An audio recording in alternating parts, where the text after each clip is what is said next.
Hello, everyone, and welcome to Vegas Legal Magazine podcast. I'm Mark Fierro, Vegas Legal Magazine publisher. Tyler Morgan is traveling today. Joining us, Fierro Communications Vice President Jeff Haney.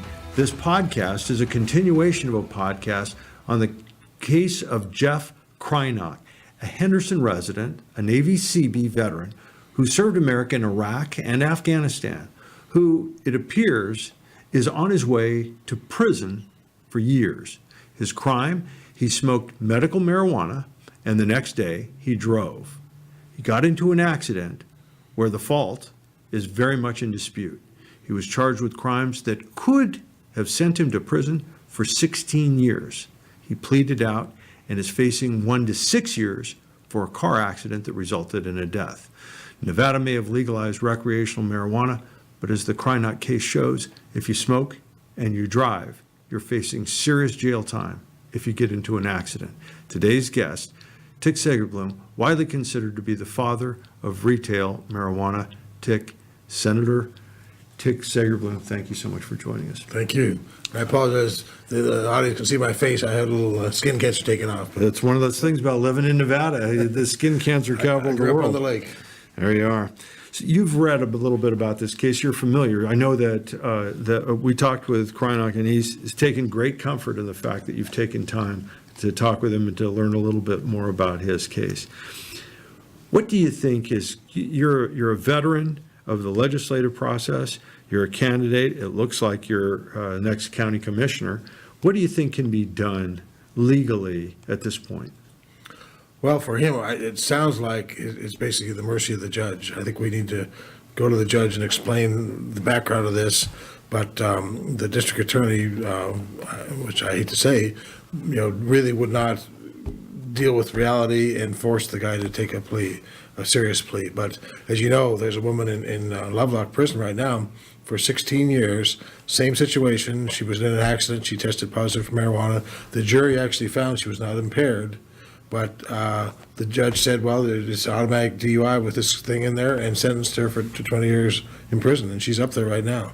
So, I mean, that's what he was facing if he hadn't made the deal. People, I don't think, realize, when you come to Nevada, or if you're a Nevada resident, it's been a wonderful thing, the way that retail marijuana came to Nevada. It was handled in a very, very controlled, very structured manner. I think Nevada gets the highest marks in the country for the way that it went through this process, and certainly towers above the California law and the implementation of the California laws. So I naturally think that it's been somehow incorporated into the fabric of the community. But the reality is, the next day, if you smoke, the next day you're impaired under Nevada law. The next week you're impaired under Nevada law. Driving is a reality. It's just part of the way things work. What are the chances, you think, that this is going to get changed at the legislature? I think they're actually pretty good. Steve Yeager, who is a former public defender and who's the chairman of the House or the Assembly Judiciary Committee, actually last session passed a law which changed it from a urine test, which we proved has no correlation, to a blood test, and changed it from inactive to active. So at least there's some correlation between what's in your blood and some type of recent marijuana use. But the reality is, and test after test shows us, there's no correlation between how much is in your system and your impairment.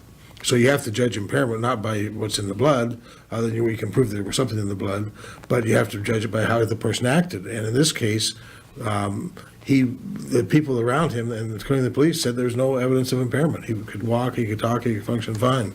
So, and that's what we're going to go to next. Next, it'll be, is there some objective evidence that the person's impaired? And if so, was there something in their blood? And if they put those two together, then there could be a finding of a DUI. But you couldn't just do it based on the blood alone, because the evidence is pretty clear. There's no correlation just between the level in the blood and impairment. So do you feel there's going to be a sense of urgency among the legislature to address this in a timely manner? Absolutely. The governor was real clear last time he would not do it, so we got all we could get, which was the blood test. But I think with a new governor, of course it depends on who the governor is going to be, but with a new governor, a reasonable governor, everybody's starting to realize that this is a social issue. because we have recreational marijuana, we can't just ignore it anymore. And again, the case you're talking about, the guy had a medical card, so he was a medical patient, and there's proof that medical patients, their numbers are way up off the chart as far as what's in their blood, because they use so much, they need to use so much. And it wasn't like he was somehow wanted to be a medical patient. His condition was related to being in the military. So he's a veteran with PTSD. He's taking this stuff as we want him to take, because he didn't want him to take oxycodone or something terrible, or Xanax. And it just happened. It was the series of bad things that happened, in a worst case scenario. But anyway, he's a good example of why we need to change the law. Let's say they do implement a new law. Is there any possible way that we can retroactively go back and help the people who were caught up in the existing law, like Krajnak and the woman you mentioned and other people? Jessica Williams. There is, there's no guarantee, but I know with Jessica, we've tried to bring her case back to the court and ask them to look at that. You can also go to the parole board. There's lots of ways we can try to do it. We can also try to get them out early. But and we can go for a pardon. I mean, there's no reason a good governor couldn't say anybody who's in there just because of the per se limits, without a jury finding that they were impaired, they should be out. These are time for bold moves, I think, because this law, it's the one thing that got left behind, and that is that presumption, that per se law. This drives me crazy. We owe this great debt of gratitude to our veterans. In old wars, guys died on the battlefield, and because now of our ability to rapidly evacuate and to treat people in the field, we have high casualties, serious casualties that come back and live a normal life, but their real risk is suicide. And it has everything to do with, according to the veterans themselves, it has everything to do not with just a traumatic brain injury, but the drugs that they give them. You have guys walking away from drugs that are making them feel like zombies because of marijuana. It's like the opposite of a gateway drug. It's this like the off-ramp drug. It's just so frustrating that had he been taking all those drugs that made him feel like a zombie, he wouldn't have been in any trouble, would he? No, just the opposite. But the other thing about it is, the VA, by federal law, can't even advise about marijuana. Can't talk about it. Yeah. And they can't prescribe it. And the doctors then are forced to give away all this junk that just, she said, dulls the brain and potentially leads to suicide. So it's the worst case scenario. But I think most of us in politics and most of us in all professions realize we need to change things. Everything is incremental, but I think now we have the blood test. We're going to go back and have something where you have to also show impairment. California, they don't even have a blood test. All they have is impairment. You have to show that some type of objectivity that you were impaired. Colorado has what they call a rebuttable presumption. So if you have something in your system, it's presumed that you're impaired, but then you can show that you weren't. There's burden of proof to show. Yeah. So either one of those solutions would be a million times better than what we have here. And it's going to be. You can't have a state where it's openly legal, where we rely on the taxes. Everybody's complaining, where's all the money for schools? They're begging for the money, but yet they won't allow people to, they have this per se limit. But here's some other ironies. If you're a school teacher or work in the school district and you test positive for marijuana, they can fire you.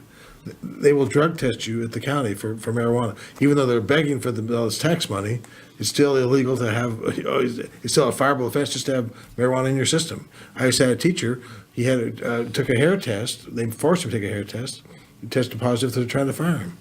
But yet they're begging for the money. So what's wrong with that picture? There's a disconnect for sure. Exactly. Moving beyond Nevada for just a moment, Tick, could I ask for your take on Canada's recent move to decide to legalize recreational or retail cannabis nationwide on, I guess, what is a federal level? Is that something you saw coming, and what do you feel about that? Yeah, I mean, to his credit, Premier Trudeau said that was part of his platform, and no one thought he would get elected. But when he was elected, he's gone forward with it. And at the end of the day, they're going to have pretty much what we have here in Nevada. But of course, they won't have any federal government looking over their shoulder saying, "Oh, by the way, we could pull the rug out from under you tomorrow." And if you have a joint, it's actually a felony.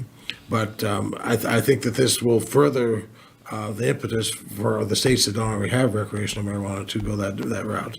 Because you can't have the two countries side by side. And hopefully it will allow Mexico to go the same point. They're starting to make progress. And then the irony is going to be, we're going to have states and Jeff Sessions, and we're going to be the bad guys, and Mexico and Canada are going to both be places where we can go. But one of the things that have happened in Mexico, they're actually importing marijuana from the United States because our quality is so much better than their quality. What are the chances? So if you live long enough, you can see the life go full circle. What is, when you talk about national wins for marijuana, what are the chances you think? I saw that Minority Leader has come out with a bill talking about nationally being able to use recreational marijuana across the country, in the United Decriminalize States. it. Yeah, I think this session, that's probably tough. But if the Democrats take control, I wouldn't put anything, right now it's Schedule 1 and bring it down to Schedule 2, which would allow it to be a prescription drug, and then it wouldn't be a felony just automatically. But what's more interesting is the bill that Elizabeth Warren and Senator Gardner, who's a Republican out of Colorado, have both joined co-sponsors. And our senator here, Cortez Masto, is a co-sponsor. She was the first Democrat picked to be the co-sponsor of that bill, which basically puts the Cole memo into law, says we're not going to try to, if you got good state laws, we're not going to get involved. It also allows banking, which is a big problem now. That's huge. And also what's called 280E, which is a tax thing, which really hurts the industry. So if that bill actually has a chance, Trump has actually publicly said he supports the bill. If that bill got through, that would dramatically change the industry. Then we're off and running. Aside from the reality of it, the attempt, the mere going through the motions politically, is it a winner these days, you think, nationally? I think so. I think absolutely. If it comes down to the Democrat versus Republican or whoever, the one who's on the side of marijuana is going to get a couple of points. Another thing you find is if marijuana is on the ballot itself, that brings out a couple of percentage points to people that don't otherwise vote. Yeah. So I think it's important for if you're a candidate who supports marijuana, you're running against somebody who doesn't, to make that clear and use that as a wedge issue to bring out that group of people that's an issue they vote on. Just like guns used to be the voting issue on the other side, this is an issue which actually motivates people and brings them to the polls. So I think in this case, in Nevada in particular, Congresswoman Rosen, who's running against Heller, she's very pro-marijuana. She was the only politician in the state that publicly said they supported question 2 last time. I shouldn't say that I did, but I mean, but at her level. Yes. Senator, even Congresswoman Titus didn't support question 2. So the fact that she was publicly there and she's still been very favorable for it, I think is really strong for her. And I've been working with her to make sure that that word gets out. You mentioned Trump briefly. Even he might have sensed the winds of change in the air, which is perhaps why he decided to make that statement in favor of that one piece of legislation. Yeah, well, if you look at his voters are strongly favorable for this. I mean, he's got this group of, the anti-abortion, crazy people, but the reality is his main guy is like an old white guy who's kind of like, throw the bastards out, I don't give a shit kind of thing.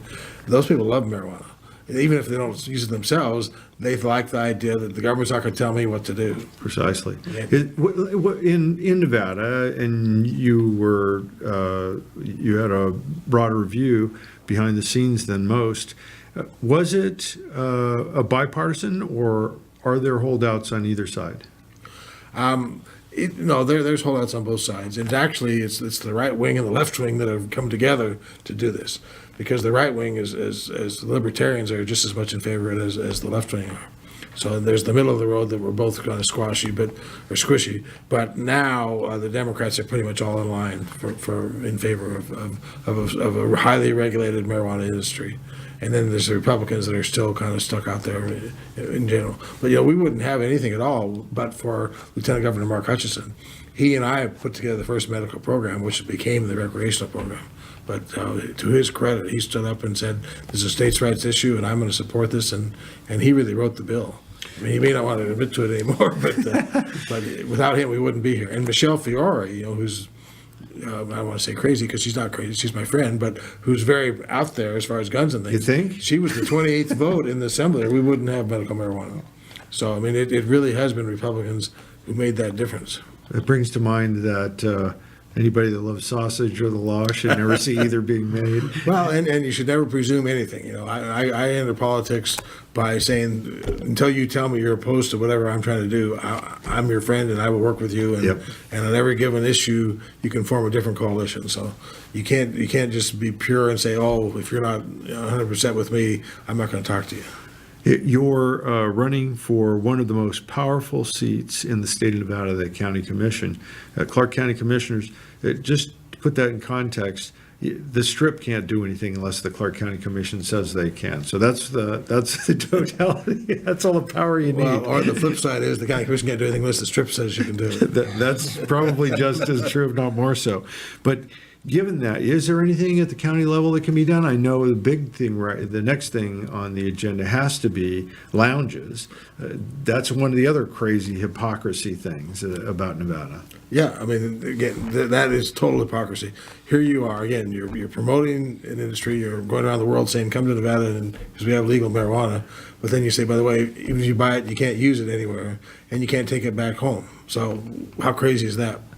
So I definitely think we're in a position now to go forward with both lounges, but also some type of spas, massages, yoga, and then events.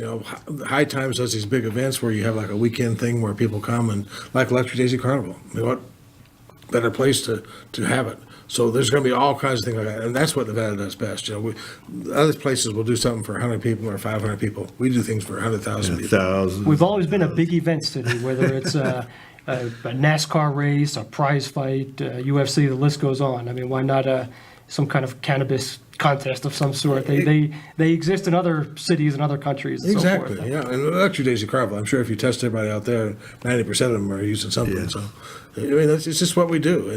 But we know how to regulate it, we control it, we make sure that everybody is safe as you can be. So we're by far the best at that stuff. And we have the hotel rooms to match it. So that's why I get so frustrated, because it just seems to me so a no-brainer. And yet you talk about pot lounge, oh, we can't do that because people might drive up in a car and go in and smoke marijuana and get back in a car. Have you ever heard of a bar? What do you think people do there? How do they get home? But again, if that's the litmus test, then you have to show up in an Uber, you have to show up in a van, you have to have a hotel room, and the van comes to get you and takes you back there. Or we have like downtown Las Vegas where people walk, have little streets like a little Amsterdam street where have little coffee shops, and different dispensaries have their own little brands there and stuff. So I mean, people come to me every day with what used to be a crazy idea, which now sounds great. Why not a marijuana hotel? There's going to be a marijuana museum downtown in the Neonopolis start August 2nd. And if you take the side, well, this is just taking over. It's just going to. Well, the only thing that it can push out is alcohol, and alcohol. Somebody did a study a couple of years ago. How many people were in prison for murder, for some form of homicide, and of that, how many just started with a shoulder bump in a bar? In Colorado, they said the number of incidents of fights that escalated to homicide dropped precipitously after the mayor. Oh, excuse me, how are you doing? Okay, and that was the end of that. It is a change. So if it does displace part of alcohol, that's not necessarily a bad thing. I agree. And in fact, one of the arguments, when you really push the real opponents of marijuana, their biggest thing is, oh, people are going to be so lazy they won't want to work anymore. And I'm going, thank God people get off the goddamn treadmill and actually say, what am I doing with my life? Where am I going? Where's the world going? How can we be more harmonious, more peaceful? Let's focus on what's important, as opposed to, fighting all day in our job, going home and getting drunk, and then getting up the next day and going fighting, and then you're in a car, the car pulls in front of you, and you go by and shoot them or something. I mean, it's just, we've gone so off the track as far as this desire to be faster and stronger and bigger and better, as opposed to let's appreciate nature and think about the best parts of life. When you put the two side by side in health benefits and health risks, there's no way that alcohol stands up to the marijuana argument. George Carlin did that bit decades ago. The first street gangs and street fights swept the neighborhood, and then pot swept the neighborhood, and then that was the end of the gangs and the fights. It became, I'm going to kick your ass as soon as I'm done smoking here. Yeah. And that's what's happening in Colorado and other places like that now. How important will this next governor be to the trajectory of straightening all of these marijuana laws out in Nevada? I think you could overstate it. I mean, Governor Sandoval, to his credit, has been fantastic. You know, we had kind of drug him kicking and screaming to this, but when he saw the vote, he just flipped 180 degrees and said, I'm going to make this happen. And he worked with us, and just, you know, we came out 6 months early. We are so good, and that was because of the governor. But so now the next step is going to be a governor who supports the industry and goes in and fixes all the little quirks we have, and then we have the pot lounges and those kind of things. But you know, the fact is, if you look at their record, Sisolak has been on the county commission, has been very supportive of the industry. You can't say no one has been over more backwards to make sure it all happens. He's been tough on them, made them toe the line, but if they toed the line, he was right there with them.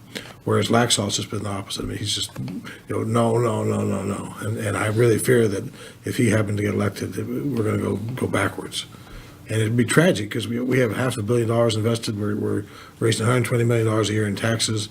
And this thing has nowhere to go but up. We could double that tax in a year with the right governor and the right county commission. And Just that's without lounges. That's without any of the other. Yeah. For anyone who may not be following it so closely, how have the tax revenues been coming in as opposed to early projections? First, way over what they were projected and way over what other states have. If you look at Colorado and Washington coming out of the box, nobody's come out like we have. So the sales started at about $1 million a day. They dipped a little bit in the fall, a little less than that, but now they're about almost $1.5 million a day, which is fantastic. And I said, if you look at the local government revenues, the people aren't including that, and the sales tax, in addition to the just specific marijuana taxes, it's about $120 million a year right now we're making for local governments and the state government, and that has nowhere to go up. And that's, I said, we've almost reached the 2-year goal that they were going to raise for taxes already in the first year. So next week is July 1st is the 1-year anniversary. We're doing a bunch of celebrations. And the thing to do is just look at how successful this has been. It's just, nothing has ever started out and done this well without major scandals, without anything. Just immaculate. It's really the industry. The industry is just fantastic. The people that are in it are very business oriented. You know, they like the product. They want to make the world better, but they also want to make a buck. And so they've done everything by the book. And we really are the gold standard. Do you get the feeling, you know, these taxes were supposed to end up for education? I know that was a lot of the last minute fight, but do you get the feeling that once that formula is nailed down, once there is a percentage of that absolutely positively goes to the schools, once there is a recipient that you can point at, an institutional recipient that the people all embrace, that will kind of secure the future of marijuana for the state of Nevada? Yeah, I mean, it's the unknown secret, but the fact is that once you can get government addicted to the revenue, there's no way to go back. Precisely. And you know, I don't want that to be the reason why we don't go back, but if that's what it takes, then that's fine. But, and it's not, when you look at the school budget, $100 million a year is not going to make or break anybody, but it's the only thing we've done as far as new taxes go. So anything else, you talk about something and everybody goes, oh, we can't do that. You know, people are begging to tax marijuana. I just think we need to look at other drugs like alcohol. If we taxed them anything close to this, you know, we'd solve all our problems. And to put that in perspective, when you say there is no other tree to shake. You couldn't get 2% of this or 3% out of this out of an incremental increase in any other tax. You're not going to go to the Strip and get that kind of money out of them. Right. Yeah, I mean, it's unless you have a stadium to build, then of course everyone says, "Oh, they're all in." Those taxes are from out of state. We don't have. That's not really Nevada taxing, but the marijuana tax, you know, is in the alcohol tax. A lot of that's out of state people. But anyway, at the end of the day, it's been incredibly successful. So really, it's just a question of where we go from here. But I'm so frustrated because if we can do the first really big lounge, our public event, then we can bring the whole world's spotlight here, and without Canada won't be doing it, you know, we will be the focus, and then we can, like gaming, you know, we'll be the international headquarters. You know, they'll do other places, but people always look to Nevada and say, this is the place where it started, and this is where it's done the best. If we can become the go-to, I agree. I think you're going to then if we become the go-to, then it's just started. Then the revenue has just begun. We need to clean up some of these archaic laws. And in the meantime, a real quality, a really good person in Nevada faces significant prison time because of these old laws. There ought to be a law. Somebody's got to do something. And truthfully, the district attorney dropped the ball on this one. This was a classic case where he could have come in and said, I've looked at this, and the fact is, there's no evidence he was impaired. He did have a medical marijuana card, and we should not be accusing him of a felony DUI. We had two very reputable attorneys who spent a good deal of time on impairment, and they said two things. One, in cases of alcohol abuse, the field sobriety tests, it's almost impossible to pass that field sobriety test. It's important to note that in this case, when they gave Krajnak the field sobriety test, he passed every single one of them. And he sat for hours with a state trooper at Sunrise Hospital emergency room, and he said that it was his opinion that Krajnak was not impaired. And now they're looking at taking apart a very, very good man's life. Yeah, it's very tragic. State Senator Tick Segerblom, thank you so much for joining us today. I really do appreciate it. This is not the last time you're going to be hearing of the case on the Las Vegas Legal Magazine podcast and Vegas Legal Magazine. We've written a column in the Court of Public Opinion for the next issue of Vegas Legal Magazine. We'll follow up on the case in the fall, also in the magazine. We'll continue to speak with experts on this topic, asking how is it that people who legally use marijuana are not legally allowed to drive for weeks? How can that be? Also, we're going to be talking with people headed to the legislature this next session to find out if there's something that can be done on behalf of people who legitimately use legal medical and recreational marijuana. Thanks so much for joining us.